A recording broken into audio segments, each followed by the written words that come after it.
On Friday, January 10th, 2026, President Donald Trump posted a message on Truth Social that sent shockwaves through Wall Street. Effective January 20th, 2026, he wrote, "I am calling for a one-year cap on credit card interest rates of 10%. Within minutes, bank stocks began plummeting. Citigroup, JP Morgan Chase, Wells Fargo, Bank of America, Visa, MasterCard, American Express, and Capital One all saw their shares drop between 1 and 7%. By Monday morning, the financial sector was in full panic mode. Banking executives scrambled to understand what this meant, how it would be enforced, and whether the president was serious. 7 days later, as we record this on January 18th, 2026, those questions remain mostly unanswered. But what we do know is this: if Trump's credit card interest rate cap becomes reality, it won't just reshape the banking industry. It could trigger a cascade of unintended consequences that reshape the entire American economy,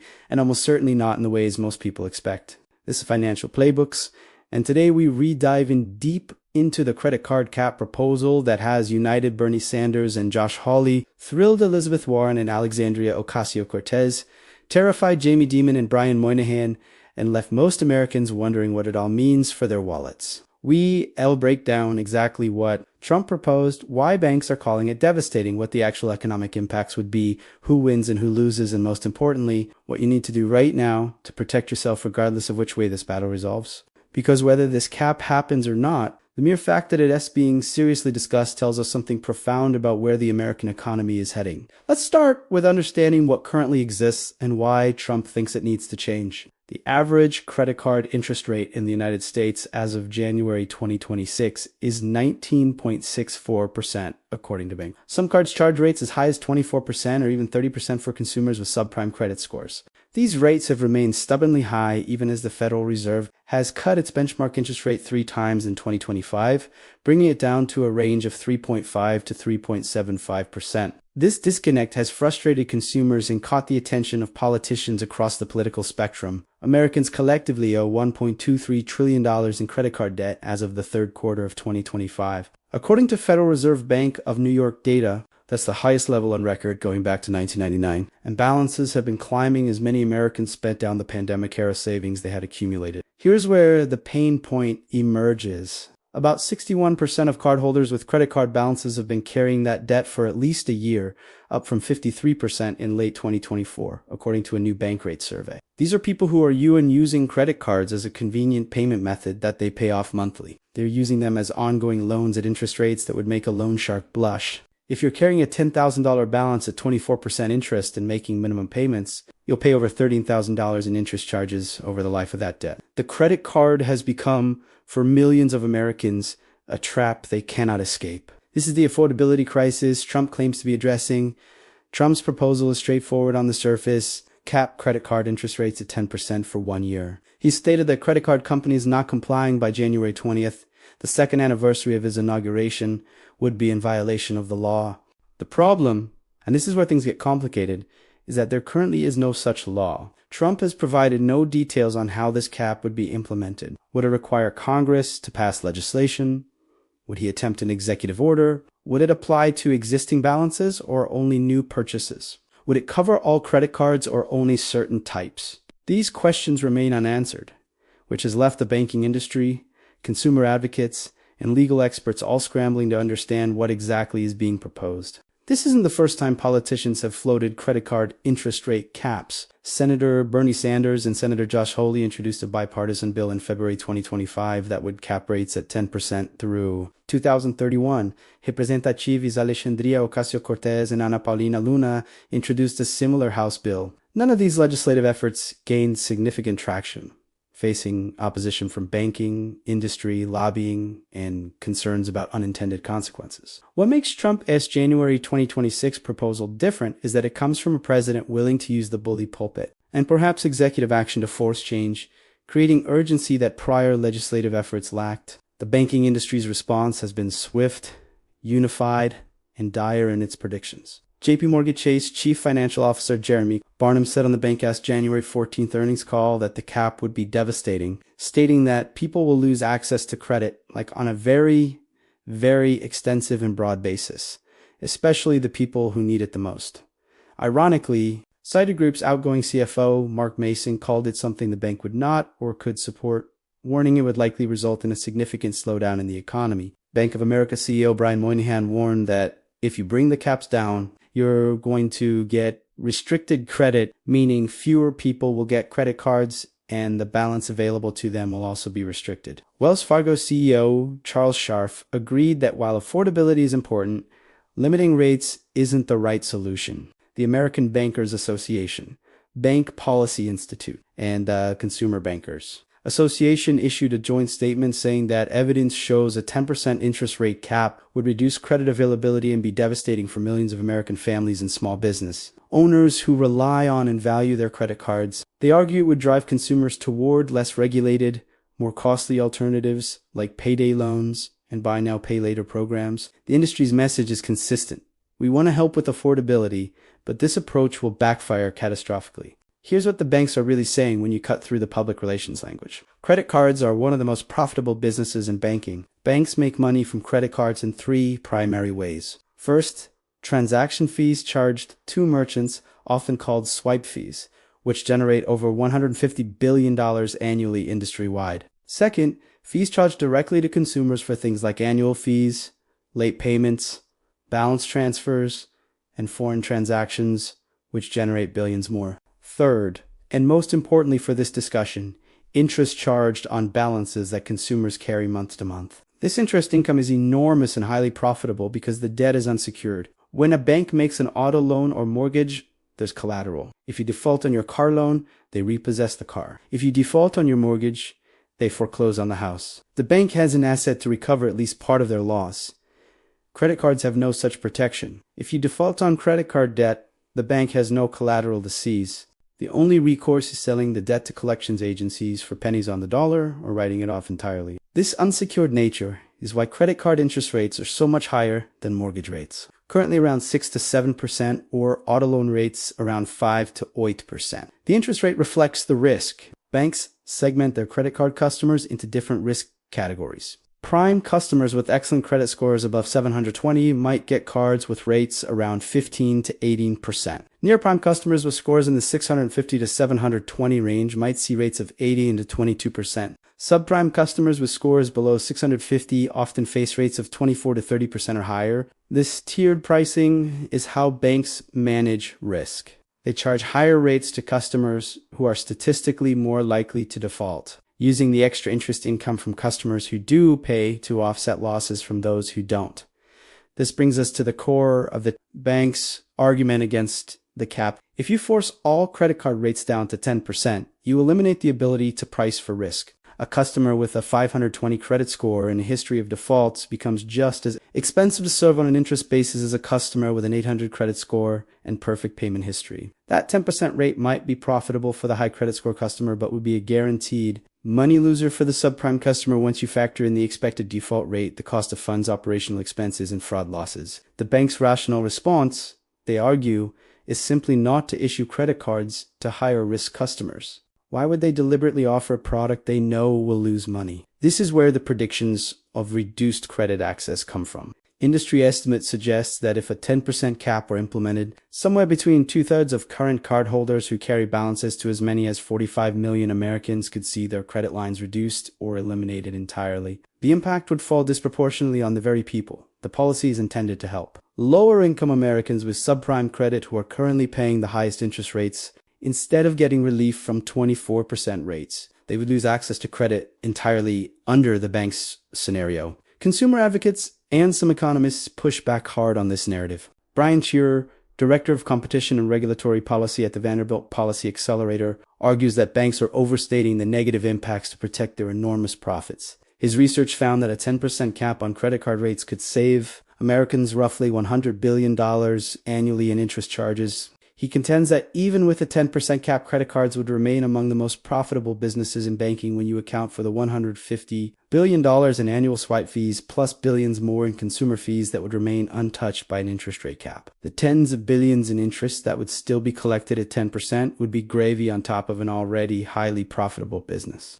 Shearer's argument is that banks have massive profit margins in their credit card businesses and could easily absorb lower interest rates without cutting off access to credit. There might be slightly less lending at the margins, he acknowledges, and we would see some reduced rewards programs. And banks would need to pull back on their excessive advertising budgets, but that's not the sky is falling picture that banks would have you believe. Adam Rust, Director of Financial Services at the Consumer Federation of America, echoes this view, noting that the credit card business would still generate over $150 billion in swipe fees and billions in consumer fees before even counting interest revenue. The truth, as is often the case, likely lies somewhere between these two extremes. Banks are absolutely protecting highly profitable businesses and have every incentive to present worst-case scenarios. But consumer advocates may be underestimating how seriously banks would restructure their credit card portfolios if faced with hard interest rate caps. The question isn't whether banks would remain in the credit card business. They would, because as Shearer notes, it's profitable even at 10% for prime customers, plus the swipe fees are enormous. The question is what happens at the margins, and specifically what happens to the 40 to 60 million Americans with subprime or near-prime credit who currently have access to credit cards at high interest rates. One anonymous banking executive told CNBC, "We cannot offer products at a loss." There's no scenario where we would take our entire portfolio to 10%. It's not a stretch to suggest this will very quickly tank the economy. This gets at a broader economic concern. Credit card spending accounts for 30 to 40% of total annual consumer spending in the United States. If a significant portion of Americans suddenly lose access to credit or have their credit lines sharply reduced, consumer spending would take an immediate hit. Morgan Stanley analysts estimate this could reduce overall consumer spending by roughly 5%, which would effectively cancel out any boost to spending from consumers who benefit from lower interest rates. For an economy where consumer spending represents about 70% of GDP, a 5% reduction in consumer spending would be catastrophic, likely pushing the economy into recession. There's another dimension to consider. If banks do pull back from lending to subprime customers, where do those consumers turn when they need credit? The banking industry and some economists warn they would migrate to even more expensive and predatory alternatives. Payday loans that charge effective annual percentage rates of 400% or higher. Buy now, pay later services that may seem interest-free but come with fees and can spiral into payment problems. Pawn shops. Title loans that put their cars at risk. Underground lending that operates entirely outside any regulatory framework. The concern is that, while the intent of the cap is to protect vulnerable consumers, the actual result could be pushing them toward worse options.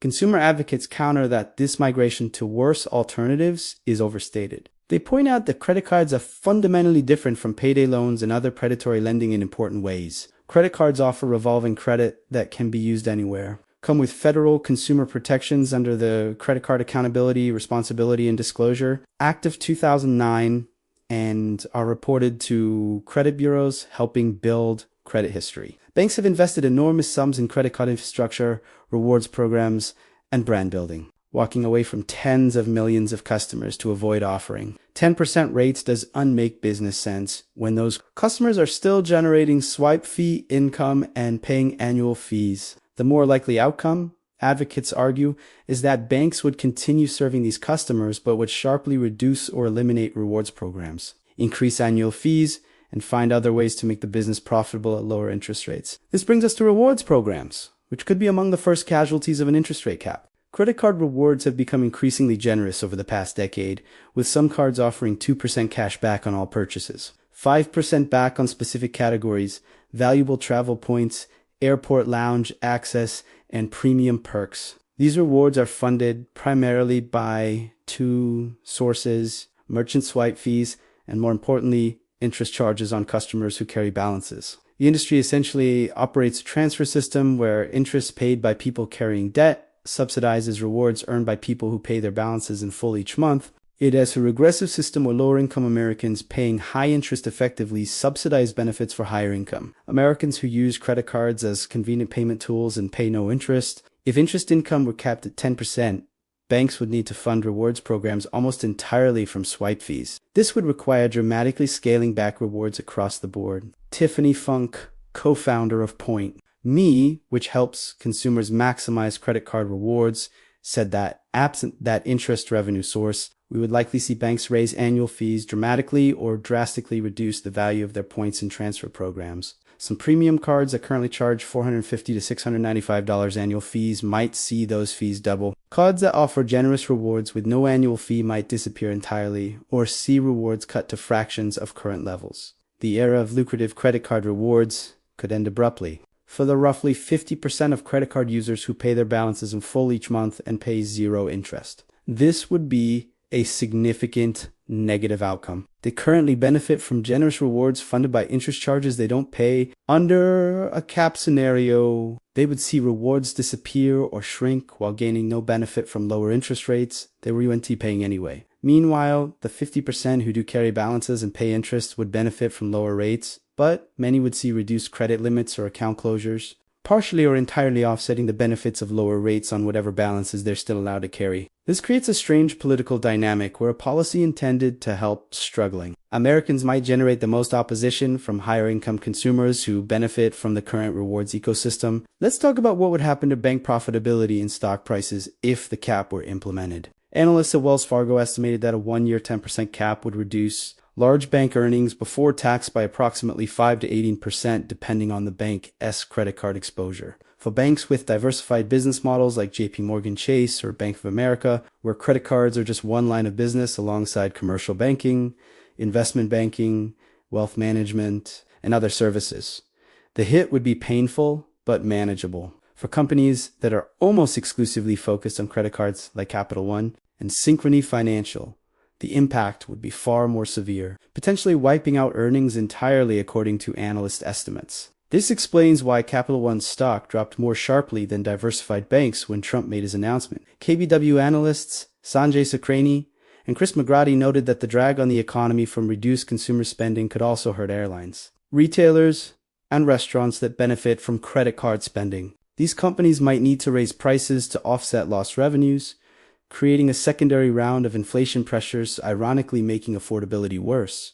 The interconnected nature of the credit economy means that changes to credit card markets do stay contained to banking. They ripple through the entire economy in complex and sometimes counterintuitive ways. There's a legal and constitutional dimension worth exploring. Trump said banks not complying with his 10% cap by January 20th would be in violation of the law, but there currently is no such law. The president cannot unilaterally cap interest rates without either congressional legislation or finding some creative interpretation of existing executive authority. Some legal experts have suggested Trump might try to use emergency economic powers or banking regulations, but these stretches of authority would likely face immediate legal challenges. The more conventional path would be legislation, but that faces its own obstacles. The Senate bill from Sanders and Hawley and the House bill from Ocasio-Cortez and Luna show there is some bipartisan appetite for rate caps, but Republican and Democratic leadership in both chambers have been cool to the idea. Senate Majority Leader and House Speaker have not indicated support for bringing such legislation to a vote. Even if there were political will,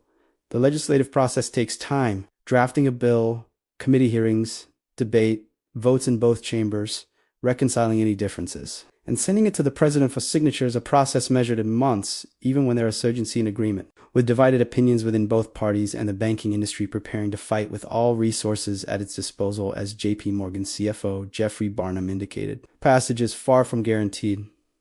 This creates an interesting standoff. Trump made a public demand with a specific deadline, January 20th, that is now passed as of this recording. Banks have received no formal or written guidance from the Trump administration about the policy, according to CNBC reporting. Industry insiders told CNBC they have yet to receive any formal communication from the White House explaining how the cap would work or what consequences exist for White House Press Secretary Caroline Leavitt said the president has an expectation that credit card companies will comply, but I do have a specific consequence to outline for you. This vagueness has left everyone from bank executives to congressional leaders to consumer advocates uncertain about what, if anything, will actually happen. Wolf Research analysts led by Tobin Marcus suggested the pharmaceutical industry might serve as a case study for how this could unfold. Trump has previously used public pressure and threats to extract concessions from drug companies on pricing without formal legislation, essentially negotiating deals under threat of regulatory or legislative action. The analysts suggest banks might offer some voluntary concessions, like modest rate reductions, expanded hardship programs, or enhanced financial literacy initiatives as a way to appease the White House without accepting a hard 10% cap. This would allow Trump to declare victory in helping with affordability, while banks avoid the worst-case scenario of mandated rate caps. One bank fintech company, announced this week it would cap interest rates at 10% on new purchases for 1 year on its new credit cards. This is effectively a promotional teaser rate that many card companies have offered in the past, not a permanent structural change. But it provides a template for how the industry might respond. Offer promotional low rates to some customers, expand access to hardship forbearance programs, provide better financial education tools, and market these changes as responding to the president's call for affordability without actually restructuring their entire business model around a 10% cap. The political dynamics here are fascinating. This is an issue that has united populist voices from both the right and the left. Bernie Sanders, a Democratic socialist, and Josh Hawley, a populist conservative, co-sponsored legislation. Elizabeth Warren, a progressive champion of consumer protection, and Donald Trump, standard bearer of the Republican Party, are on the same side. Alexandria Ocasio-Cortez and Ana Paulina Luna, who agree on very little politically, co-sponsored the House bill. This kind of left-right coalition is unusual in contemporary American politics, where partisan polarization has made bipartisan agreement rare even on issues with obvious public appeal. But there are cracks in this coalition. Some fiscal conservatives worry about government price controls and market interference. Some progressives note the irony of Trump, who gutted the Consumer Financial Protection Bureau during his first term and stacked financial regulators with industry insiders, now positioning himself as a champion of credit card reform. Aaron Klein, senior fellow at Brookings Institute, told CNN that Trump is failing to address the affordability crisis, so he is flailing and throwing radical ideas against the wall. The skepticism is that this is more about political positioning ahead of midterm elections than serious policy reform. After all, Trump announced this via a social media post with no detailed policy proposal, no consultation with Congress, and no clear implementation plan. That's not how major financial regulation typically happens. Consumer sentiment is mixed in ways that make this politically complex. On one hand, everyone hates paying high interest rates on credit card debt. The idea of capping rates at 10% has intuitive appeal. Polling shows strong public support for limiting credit card interest rates, with majorities across party lines favoring some form of cap. On the other hand, when people understand that caps might mean losing access to credit or seeing rewards disappear, support becomes more tentative. It's classic policy. People like the benefits, the lower rates, but don't like the costs, the reduced access and rewards cuts. The political sustainability of pushing for caps depends on which framing dominates public discussion. The timing of Trump's announcement is also noteworthy. It came on January 10th, just as big banks were preparing to report fourth quarter earnings for 2025. The announcement forced bank executives into awkward positions during their earnings calls, having to respond to analyst questions about a half-baked policy proposal while trying to present their financial results. This might have been strategic timing by the White House, using the megaphone of quarterly earnings to amplify the issue. Or it might have been opportunistic populism untethered from policy reality. We honestly do know because the White House has clarified its intentions, even as the January 20th deadline passed. Here's what we can say with confidence. The current credit card system has real problems. Americans are carrying record levels of high interest debt.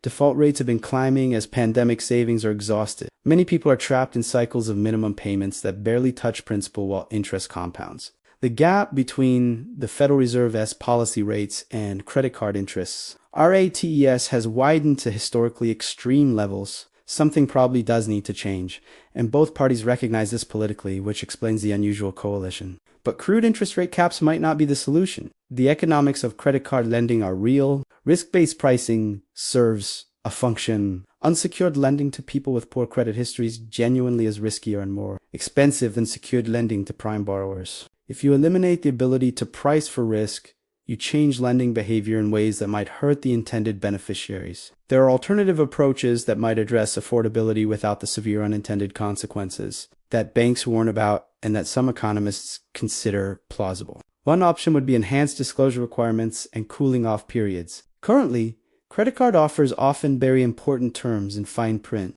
A PR might be disclosed but presented in ways that obscure the true cost of carrying balances. Requiring clear, plain language disclosure of total interest costs over time might give consumers better information to make decisions Mandatory cooling off periods before approving certain high-risk applications could reduce impulsive credit decisions that lead to problematic debt. Another approach would be enhanced regulation of fees separate from interest rates. Banks might respond to interest rate caps by massively increasing fees. Late payment fees, over-limit fees, balance transfer fees, and other charges could explode as banks seek to replace lost interest income. Regulating the fee structure could prevent this substitution while still allowing some risk-based pricing through interest rates. The Consumer Financial Protection Bureau, under previous administrations, attempted some fee regulations, but these efforts faced industry pushback and legal challenges.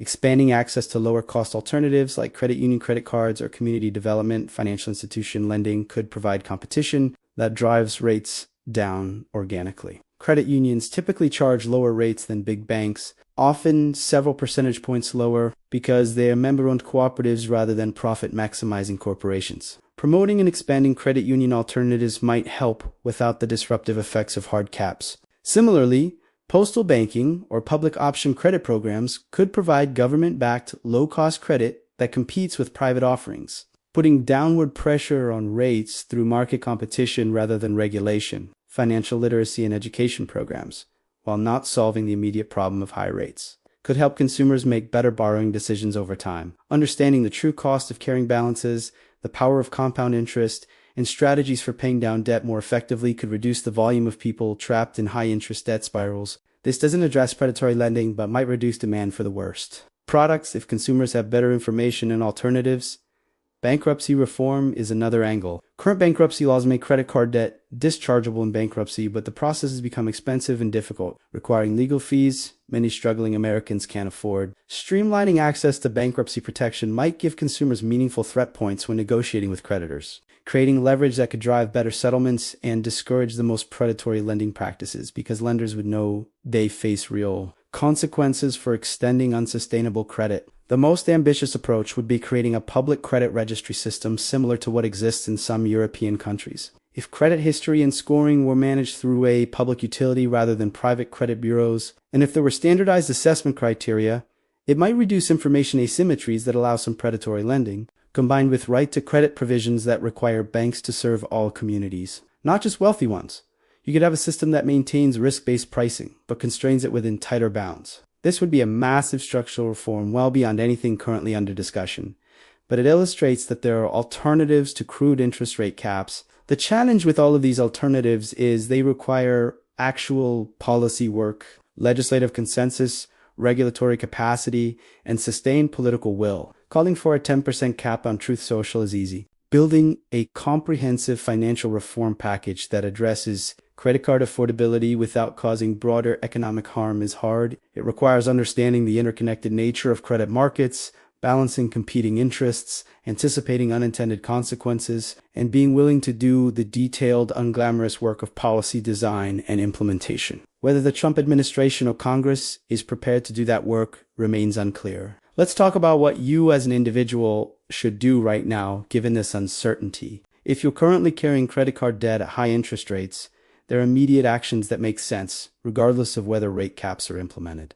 First, if you have decent credit, shop around for balance transfer offers. Some cards still offer promotional periods of 15 to 21 months with 0% interest on balance transfers, usually with a 3 to 5% transfer fee. If you can move high interest balances to a promotional 0% card, you can pay down principal without accumulating additional interest during that promotional period. This can save thousands of dollars. Second, consider debt consolidation through personal loans. Personal loan rates are typically lower than credit card rates, often in the 8 to 15% range depending on your credit profile. A personal loan converts revolving credit card debt into a fixed-term installment loan with a set monthly payment and payoff date. This can both reduce your interest costs and provide psychological benefit of having a clear path to being debt-free. Be wary of debt consolidation companies that charge high fees or have questionable practices. Work directly with established lenders, credit unions, or online lending platforms with good reputations. Third,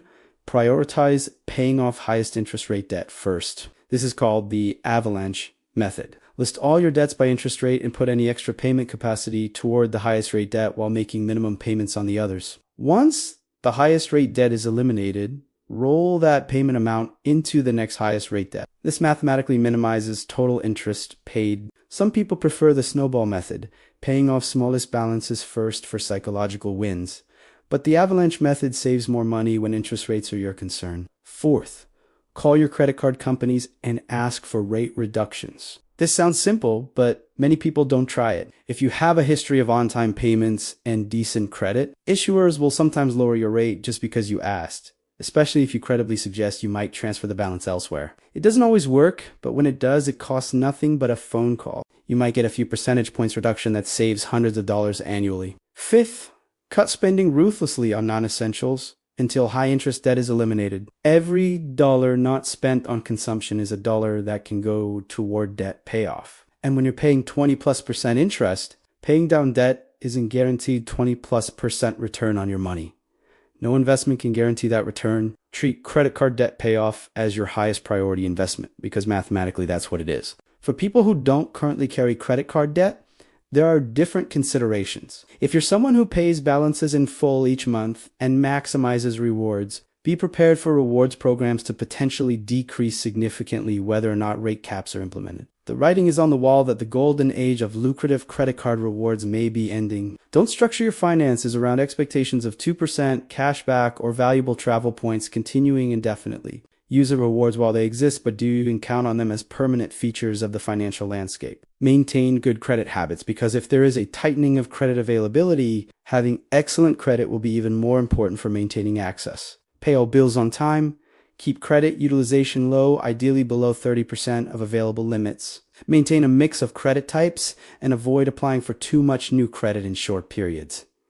These habits preserve If banks do start cutting credit access to marginal borrowers, you want to be far from the margin. Consider whether credit cards are the right tool for your financial situation. If you struggle with spending discipline, credit cards might not be appropriate regardless of interest rates. Debit cards, prepaid cards, or cash envelope systems might better serve your needs. If you do use credit cards, have a clear plan for how you'll use them. Cards as payment tools that you pay off monthly are fine. Cards as long-term high-interest loans are problematic regardless of whether rates are 10% or 24%. Know which camp you're in and act accordingly. For investors, the credit card cap saga offers several lessons.